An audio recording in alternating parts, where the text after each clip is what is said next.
No, my brother left me alone in that apartment. I had already stopped breathing twice. I know that now. The paramedics told me afterward, almost like an afterthought, the way people tell you something awful in a calm voice because they think the calm will cushion it. You had 2 episodes of respiratory arrest before we got your airway clear. 2. I had died twice in the place I called home, in the city I had lived in for 11 years, and my brother had been the one to walk out the door before the gas reached the hallway. But I am getting ahead of myself. His name is Nathan. He is 4 years older than me, which used to mean something when we were kids. It meant he got the window seat, got to stay up later, got the bigger slice. It stopped meaning anything useful when we grew up. By the time I was 31 and he was 35, what it meant was that he had 4 more years of bad decisions and that I had spent 4 more years watching him make them. Our mother died in March. Not this past March, the one before. Ovarian cancer. 14 months from diagnosis to the end. I was with her for most of it. Nathan showed up for the last 3 weeks, which, if I am being fair, is more than some people do. I am trying to be fair. I have been trying to be fair about Nathan for most of my adult life, and I am not sure it has done either of us any good. Mom left us the house in Westboro. That is a neighborhood in Ottawa, west of downtown, close enough to the river that in summer you can smell it on warm nights. She had lived there for 22 years. It was paid off. It was worth, at the time of her death, somewhere around $40,000, which is not a fortune in some cities, but in the life we had grown up in it, was the closest thing to one we had ever known. She split it evenly between us in her will, 50% each. Nathan's portion was his to do with as he chose, and mine was mine. The only condition was that neither of us could force a sale without the other's consent for 18 months, a cooling-off period, her estate lawyer explained, that she had specifically requested. She knew us. She knew what we were like under pressure. She knew what Nathan was like when money was involved. What I did not know, what I had no way of knowing in those first raw months after the funeral, was how bad it had gotten. Nathan had gambling debts. Not the kind you rack up on a bad weekend in Niagara Falls, the real kind. The kind that involves people who do not send politely worded letters. I found out later, much later, after everything, that the total was somewhere north of $60,000, split between 2 different lenders, neither of them affiliated with any institution that had a complaints department. He had been borrowing against a future he had apparently already decided on, a future that included selling Mom's house, whether I agreed to it or not. He called me in September. This was about 6 months after the funeral. He said he needed to talk, that it was urgent, that he did not want to do it over the phone. Could I come to the house? He was staying there. We had agreed he would stay and maintain the property until we decided what to do. I had my own apartment in Centretown, a 1-bedroom on Gladstone that I had rented for 7 years. I liked my apartment. I liked my life. I was not in a rush to sell anything. I drove over on a Tuesday evening. It was October by then, one of those Ottawa nights that reminds you what's coming. Not cold enough to see your breath, but cold enough that you want to. Nathan made pasta. We ate at Mom's kitchen table and he told me he needed me to agree to an early sale. He had found a buyer. Cash offer. We could close in 30 days and split the proceeds and everyone could move on. I said no, not dramatically. I said it the same way I would say no to a second cup of coffee, calmly, with a small explanation attached. The 18 months wasn't up. I wasn't ready. Mom had only been gone 6 months. I wanted to think carefully about what to do with my share before we did anything irreversible. Nathan nodded. He said he understood. He refilled my water glass and asked me how work was going, and we spent another hour talking about nothing in particular, and then I drove home. I should have paid more attention to how easily he let it go. 3 weeks later, I woke up on the floor of my bathroom. I do not remember going to sleep. I remember sitting on my couch around 9 in the evening, watching something on my laptop, feeling vaguely like I had a headache coming on. That is the last thing I remember before the floor of my bathroom and a sound I eventually recognized as my own name being said very loudly by someone on the other side of my front door. My neighbor, Rosario, had smelled it. She is 73 years old, and she has lived in that building since before I was born, and she has a nose, she told me later, like a bloodhound. Natural gas. She had called 911 before she even knocked. The firefighters were 2 minutes behind the paramedics. The stove element, the small left rear burner that had always been slightly loose in its fitting, someone had turned it just enough, not to the click, not all the way to ignition, just to the point where gas would seep out slowly and silently while everything looked perfectly normal. The fire investigator used the word deliberate on a Thursday morning in a hospital room in the Civic, and I heard it the way you hear a word in a foreign language that you half know. I understood it, but I couldn't quite make it sit in my body right. Deliberate. Someone had done this deliberately. Nathan had been in my apartment 4 days earlier. I had not thought anything of it. He had keys. I had given them to him 2 years ago when I had my gallbladder out and needed someone to water my plants. I had never asked for them back. Why would I? He was my brother. He did not visit me in the hospital. He texted twice. The first text said, "Hope you're okay," scary stuff. The second, sent the next morning, said the offer on the house is still open if you want to move forward. I read that second text 4 times. Then I put my phone face down on the bedside table and stared at the ceiling for a long time. Here is something I did not tell the investigator. Not right away. Not until I had thought it through. 2 months before this happened, Nathan had asked me to sign a document. He said it was an updated power of attorney, that his lawyer had suggested both of us have current ones, given the estate situation. I had skimmed it. I had signed it. I am a 31-year-old woman with a bachelor's degree in communications and 7 years of professional experience, and I skimmed a legal document and signed it because it was my brother, and it was a Tuesday afternoon, and I had a meeting in an hour. I called my own lawyer from the hospital room. Her name is Josephine, and she has been practicing estate law in Ottawa for 26 years, and she has a voice that makes you feel like everything is going to be handled. I told her about the document. There was a pause on her end that lasted exactly long enough for me to understand that I had made a mistake. "Read me the title at the top of the page," she said. I didn't have the document with me. It was at my apartment, which was currently uninhabitable and also a crime scene of sorts. I described what I remembered. She asked several questions. Then she said, "I need you to get a copy of that document as soon as you possibly can." It took 4 more days. Josephine got a copy through channels I didn't fully understand, and she called me on a Sunday morning and told me what I had actually signed. It was not a standard power of attorney for personal care. It was a financial power of attorney, broad, general, giving Nathan authority over my financial decisions in the event that I was incapacitated or otherwise unable to manage my own affairs. He had been planning this before the pasta dinner, before the cash offer, before the stove burner. I sat with that for a long time. There is a particular kind of grief that does not have a name. The grief of realizing that someone you have known your entire life has been making plans around your death. I had a brother. I had thought I had a brother. I was revising that belief in real time, in a hospital room that smelled like antiseptic and someone else's dinner, while Josephine waited patiently on the phone. "What do?" I said. It wasn't really a question. "First," she said, "you do nothing that signals to him that anything has changed. Second, you let me make some calls." She made the calls. I did nothing that signaled anything had changed. Nathan texted again on the Monday, still asking about the house. I wrote back that I was still recovering and would be in touch soon. I kept my responses short and tired sounding, which was not entirely an act because I was, in fact, still tired. I had nearly died. Twice, technically. Tiredness seemed appropriate. What I did not tell Nathan was that I had also, on Josephine's advice, contacted an investigator, not police. Not yet, not until we knew more. A private investigator named Kenneth who had spent 20 years with the OPP before going independent and who had, Josephine said, a particular talent for financial situations. Kenneth was quiet and methodical, and he found things in 12 days that I could not have found in 12 years. Nathan owed $63,000. The lenders were not gentle people. Nathan had told at least one of them, in a recorded conversation that Kenneth obtained through means he did not fully explain to me and that I did not fully ask about, that the house situation would be resolved within the month.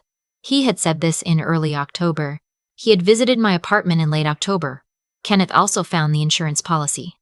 This was the part I had not known about, the part that made everything else suddenly geometric and cold and clear. 3 months before our mother died, Nathan had taken out a life insurance policy on me. This is legal in Canada with the insured's consent. I had not given my consent. He had forged my signature on the application. The policy was for $500,000. Nathan was the sole beneficiary. I read Kenneth's report 3 times. Then I closed the folder and I looked out the window of Josephine's office, which faces the Ratter River, and I watched the water for a minute. He needed 2 things, I said. Yes, Josephine said. The power of attorney so he could sell the house if I was incapacitated but still alive, and the insurance policy in case I wasn't. That's how it reads, she said. He covered both outcomes. Yes, there is a practical clarity that comes after a certain kind of shock. I have read that it's a stress response. The brain, overwhelmed, defaults to logistics. I felt it then. Stop feeling, start planning. There would be time for feeling later.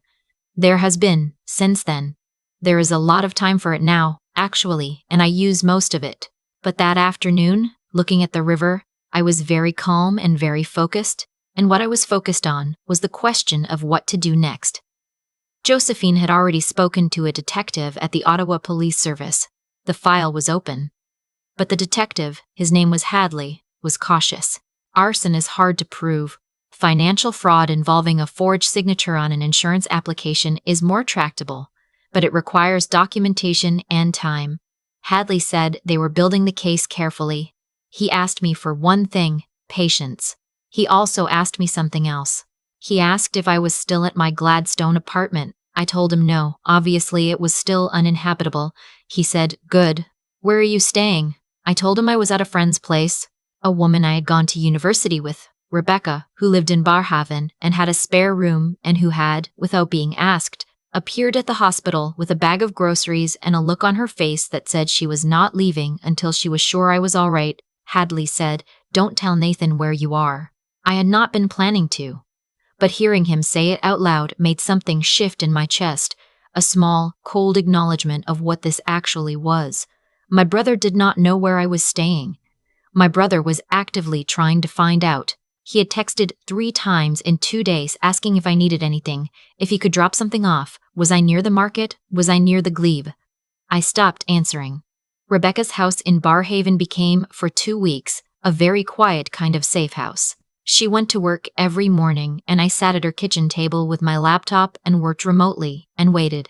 I had always been good at waiting. My mother used to say, I came out of the womb patient. I was using that patience now in a way she never would have imagined. Josephine called me on a Wednesday evening, 2 weeks after I had moved into Rebecca's spare room. "Nathan went to the insurance company today," she said. I did not say anything right away. "He presented the policy and your death certificate," she said. "I don't have a death certificate." "No," she said, "you don't. He had a fraudulent one prepared. The company flagged it immediately. They have protocols for this, and Kenneth had already contacted them privately to put a note on the file. They called Hadley within the hour. Where is he now?" "Sitting in an interview room on Elgin Street," she said. "Hadley called while Nathan was still at the insurance office. They picked him up in the parking lot." I sat down. I was already sitting, actually, but I sat down more deliberately. "His lawyer will tell him to say nothing," Josephine continued, "which is probably what he'll do. But the forged death certificate alone is a serious criminal charge. Combined with the insurance application, the power of attorney, and Kenneth's report on the financial arrangements, Hadley says the Crown is confident." "What does confident mean?" "It means they're going to charge him," she said. "Fraud over 5,000. Forgery. Uttering a forged document. Hadley is still working on the arson. That one takes longer, but the others are solid." I thanked her. I put down the phone. Rebecca was in the next room, and she came in without being asked, and sat across from me at the kitchen table and did not say anything, which was exactly right. The charges came 2 weeks later. Nathan was released on bail, a condition of which was no contact with me, which his lawyer apparently had to explain to him twice because he called my cell phone twice from a number I didn't recognize before the no-contact order was formally processed. I did not answer. The house in Westboro is still there. The estate is frozen pending the legal proceedings, which Josephine says is standard and correct and will eventually be resolved in a way that protects my interest. I have not been back since the funeral. I will go back eventually. I want to see the garden in the spring because my mother planted tulips every October for 30 years and they come back without any help, and I find that, depending on the day, either very comforting or very sad. My apartment on Gladstone has been repaired.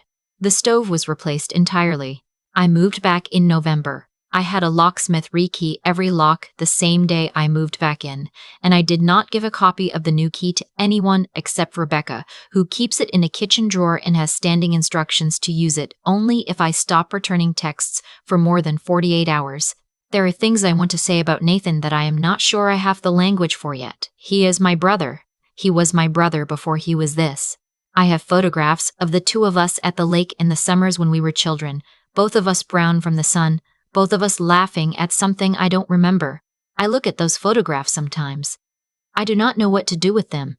Josephine told me, gently, that power of attorney documents end at death, that even if the outcome Nathan had planned for had occurred, the POA would have become legally void the moment I died, and the insurance claim and the estate would have been two separate legal processes. He had not quite thought it all the way through. There is something about that, the sloppiness of it, the gap in the planning, that I find both enraging and, strangely, a little sad. He was not even good at it. I have started seeing a therapist. Her office is near Lansdowne, and she has a small water feature in the waiting room that I used to find irritating and now find genuinely calming, which she says is a good sign. We talk about what it means to mourn a person who is still alive. We talk about the difference between forgiving someone and allowing them back into your life, and how those two things have nothing to do with each other. We talk about the fact that I can love the brother from the photographs at the lake and want nothing to do with the man who turned a burner knob and walked out of my apartment. Those are two different people now. I have to let them be two different people. The trial date has not been set yet. Josephine says it could be a year, maybe more. I've made my peace with that timeline in a way I did not expect to. I spent so long trying to be fair about Nathan, trying to give him benefit of the doubt, trying to explain his choices to myself in the most generous terms available. I am not doing that anymore. Not because I am bitter. I am trying very hard not to be bitter. But because being fair about someone who has made a decision about your life, who has looked at you and weighed you and found you more valuable dead than alive, being fair about that person is not a virtue. It is just a habit. And it is a habit I am done with. My mother used to say that you cannot pour from an empty cup. She said it about Nathan actually more than once, in the last year of her life when she was too tired to pretend that everything was fine and too honest not to say what she saw. I didn't fully understand it then. I think she meant that some people have a deficit in them that cannot be filled by anything you give them and that trying to fill it will only empty you. She was warning me. She was doing it gently, the way she did everything, but she was warning me. I understand now. I am Hannah. I am sorry. That is a slip. Old habit of the stories I tell myself. Let me say it plainly, the way it actually is. I am 31 years old. I live in Ottawa. My mother died and left me half a house and a brother who decided that half was not enough. I survived a gas leak in my apartment. I waited in a borrowed spare room in Barhaven while people I had hired did the work of making sure the truth was findable. And one Wednesday evening, I sat at a kitchen table and learned that my brother had been picked up in a parking lot on Elgin Street while trying to collect on a death that had not happened. I am fine. I am better than fine. On the good days, I have my apartment back and my locks changed and a therapist I like and a friend who keeps a spare key in her kitchen drawer. I have a lawyer named Josephine who has 26 years of experience and a voice like the problem is already being handled. I do not have a brother right now. Maybe I will figure out what that means eventually, but I am not going to set myself on fire trying to answer that question. I am done with that particular warmth. If there is someone in your life who makes you feel like your value is transactional, like you are a resource to be managed rather than a person to be known, I am not going to tell you what to do. You already know what to do. You already know what to do. You have probably known for a long time. What I can tell you is that the moment I stopped explaining Nathan to myself, the moment I stopped being fair about him, was the first moment in a very long time that I could actually breathe. Which is something, after everything, I try not to take for granted. I used to think that being a good person meant extending grace to the people who kept failing to deserve it. I thought that was what love looked like. This endless, patient willingness to explain someone to yourself in the most generous terms you could find. I did that for Nathan for years. Every bad decision, I found a reason. Every time he borrowed money he never returned. Every time he disappeared when things got hard. Every time he called only when he needed something. I had a story ready. He's struggling. He never processed Mom's death. He doesn't know how to ask for help properly. I was so committed to that story that I almost did not survive it. What Nathan did was not a moment of desperation. It was a sequence of decisions made over months, each one requiring him to look at me, his sister, someone who sat with him at our mother's kitchen table and ate pasta and talked about nothing, and decide that I was worth more as a transaction than as a person, the forged insurance application, the power of attorney I didn't read carefully enough, the burner knob turned just enough. These were not accidents. They were a plan, and plans take time, and every day he worked on that plan he had the option to stop and didn't. I think about that sometimes. Not to punish myself, but because it matters. The actions that define us are rarely the big dramatic ones. They are the small daily choices. To keep going, or to stop. Nathan kept going, and I, for a long time, kept making it easy for him by refusing to see clearly what I was looking at. Josephine told me something in her office once, quietly, almost as an aside. She said that in her 26 years of practice, the cases that hurt people the most were never the ones involving strangers. They were always the ones where someone had confused loyalty with blindness. I have thought about that sentence more than almost anything else anyone has said to me this past year. Loyalty is earned and maintained. Blindness is just a choice you've made so many times it starts to feel like character. I am not a cautionary tale. I do not want to be one. What I want is to be a person who learned something real and carried it forward without bitterness, making it too heavy to hold. The truth is that the moment I stopped softening what I knew about Nathan, the moment I let the facts be facts instead of problems to be explained away, was the moment I could actually start making decisions that protected me. I called Josephine. I hired Kenneth. I waited in Rebecca's spare room and I let patient, competent people do the work of making the truth findable. That was not weakness, that was the smartest thing I have ever done. There is something worth saying about intelligence that has nothing to do with academic credentials or professional success. It is the intelligence of recognizing when a situation has changed and you have not caught up yet. I was still treating Nathan like a struggling brother long after he had become something else entirely. Updating that understanding was hard. It felt like a loss because it was won. But it was also the only honest thing available to me, and honesty, even when it costs you something, is the only ground solid enough to build anything real on. I am still here. My locks are changed. My lawyer's number is saved. My friend Rebecca has a spare key in her kitchen drawer and standing instructions to use it if she doesn't hear from me. That is not a sad ending. That is just what careful looks like after you've learned why it matters.